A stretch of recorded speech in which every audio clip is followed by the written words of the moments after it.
तर शेतकरी मित्रांनो, आपण बघा आपली जी बाग आहे 20 मार्चच्या आसपास आपण जी लागण केलेली आहे बागेची. आज आहे तारीख 14 एप्रिल. आंबेडकर जयंती आहे आज. तर हे बघितलं का आपण, तर हे काय होतं हे बघा, पानं सुटत नाहीत लवकर. कारण काय होतं, उन्हामुळं प्रचंड ऊन आहे. कालचं टेम्परेचर मला वाटतं काहीतरी 38-39 डिग्री सेल्सिअसच्या आसपास होतं.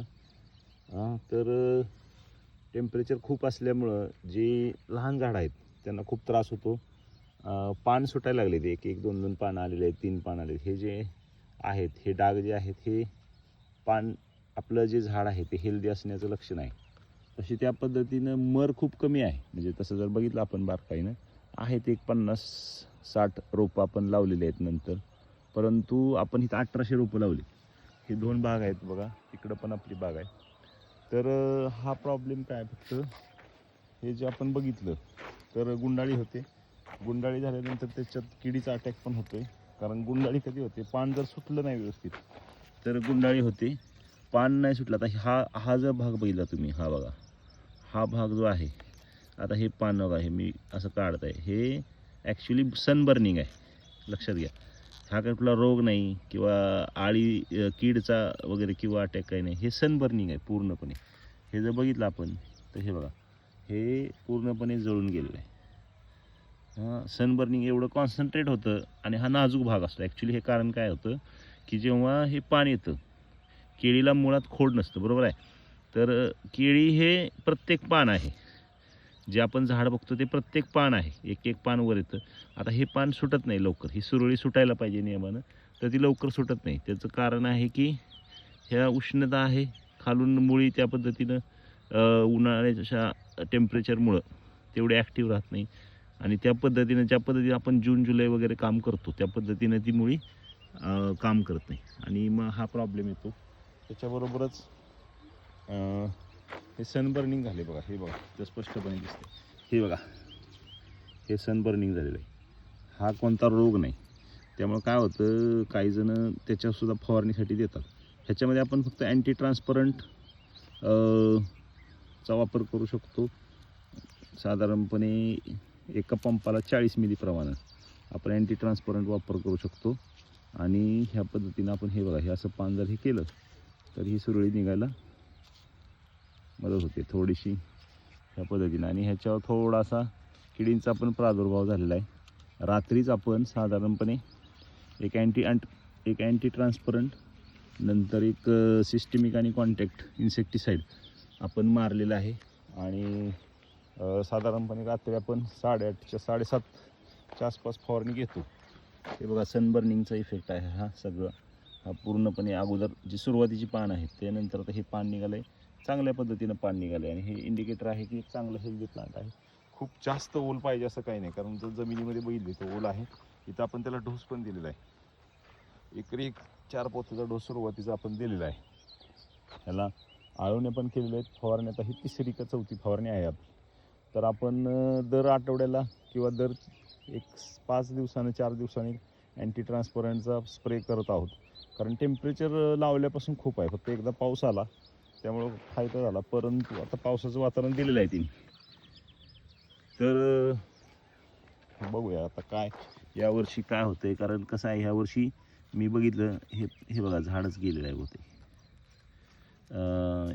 यावर्षी जरा केळीचं गणित बदललेलं आहे. कारण केळीचा दर हा अतिशय खाली आला आहे, 4 आणि 5 रुपये किलो रेट आलेला आहे. त्याचं कारण काय झालं, जो एक्सपोर्ट व्हायला पाहिजे होता माल तो पूर्णपणे बंद झाला. आणि युद्धामुळं बंद झाला, कारण अख्खा देशात सगळ्यात जास्त आपली केळी जाते.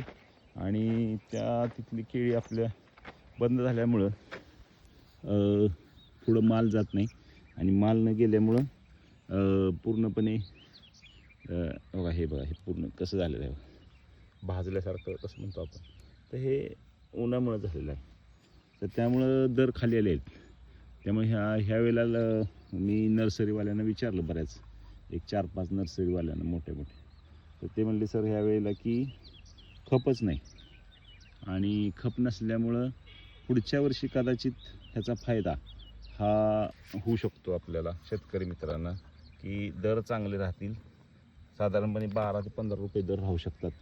एक्सपोर्टचं जर हे झालं चांगलं सुरळीत झालं तर पुन्हा दर उचलतील. ॲक्च्युली दर खाली आले 2 महिने आणि परत दर चांगले ॲक्च्युली झाले होते. 12-13 रुपयेवर दर गेला होता. हे बघा इंडियन हे असं आहे. तर 12-13 रुपयेवर दर गेला होता आणि अजून दर वाढतील. पण हे जर सुरळीत व्हायला पाहिजे. युद्धामुळं आपल्या शेतीमालाला बरेच भाव नाही, द्राक्षाला नाही. नंतर ह्यांदा द्राक्षाला सुद्धा खूप भाव यायला पाहिजे होता, कारण तसं चित्र होतं, द्राक्षाचा माल कमी होता, घडच आले नव्हते. तर हे व्हायला पाहिजे होतं, परंतु कसं आहे, काही युद्धजन्य परिस्थितीमुळे शेतकऱ्याचं अतोनात नुकसान झालं आपल्या भारतीय. ह्या गोष्टी घडतच राहणार आणि आपल्याला फक्त हे समजता आलं पाहिजे की संधी कधी आहे. हे बघा, युद्ध असेल, दुष्काळ असेल किंवा अति पावसाळा असेल, जेव्हा नैसर्गिक आपत्ती येईल तेव्हा दराला आणि शेतकऱ्याला चांगले दिवस येतील.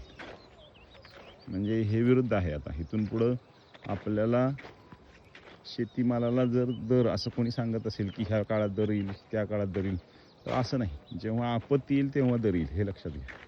आपत्ती हीच संधी असते बऱ्याच गोष्टींची. तसं ह्या पद्धतीने आहे. हे पान बघा, अतिशय चांगलं पान निघाले. त्याची जर साईज आपण बघितली आत्ता, तर हे थोडंसं पाहिजे असं हे चालत नाही. मुळी चालेल पण 100% काहीतरी होईल. हा कारण मार्च महिन्यातली लागण आहे आणि या वर्षीचा उन्हाळा कडक दिलेला आहे एकदम. हे थोडासा पेस्ट अटॅक पण आहे, त्यासाठी आपण काळजी घेतलेली आहे, मारलेलं आहे औषध बघा. तर शेतकरी मित्रांनो, आपण केळीमध्ये अतिशय चांगलं काम करतो. गेली 1999 पासून 1999 ते 2000 पासून आपण केळीमध्ये अतिशय चांगलं काम करतो. बरेच प्लॉट आपल्याकडे केळीचे असतात. कासेगाव भागातले, उगलेवाडी वगैरे भागातले बरेच प्लॉट आपल्या मार्गदर्शनाखाली असतात. आपण सरासरी 32-35 किलोची सरासरीपर्यंत आपण चांगल्या पद्धतीने, मागच्या वर्षी जे KJ पाटील म्हणून कासेगावचे शेतकरी आहेत त्यांची आपण बॉक्स पॅकिंगला केळी दिली. पहिल्याच वर्षी त्यांनी केळी लावली ती, पहिल्यांदाच आयुष्यामध्ये पहिल्यांदा केळी लावली आणि पहिल्यांदाच त्यांचं बॉक्स पॅकिंग झालं. ते सरासरी 17 ते 22-21 रुपये प्रमाणे गेलं होतं. जेव्हा बाकीचा दर 11, 12, 13 रुपये होता तेव्हा त्यांना चांगले पैसे मिळाले. तर या पद्धतीनं आपण केळीचं मार्गदर्शन करतो. आणि आलं, केळी, टोमॅटो, ऊस, तर हे सगळ्या पिकांचं आपण चांगल्या पद्धतीनं मार्गदर्शन करतो. आणि पुढचं जे अपडेट आहेत आपण दरवेळेला वेळच्या वेळेला केळी, आणि आत्ता आपलं हे केळीचं प्लॉट आहे, तिकडं आपण टोमॅटोचा पण प्लॉट आहे, आपण त्याचं पण तुम्हाला अपडेट देत राहीन. आणि इकडं आपण जाणार आहोत या बाजूला, ज्या ठिकाणी आता आपण आल्यासाठी सरी सोडणार आहोत. आल्यामध्ये केळीचं आंतरपीक म्हणून आपण नवीन प्रयोग करत आहोत. तर तोही तुम्हाला मी वेळच्या वेळेला अपडेट करत राहीन. जास्तीत जास्त लोकांनी बघावं, मार्गदर्शन लागेल तर सांगा, आपण मार्गदर्शन देऊ शकतो. धन्यवाद.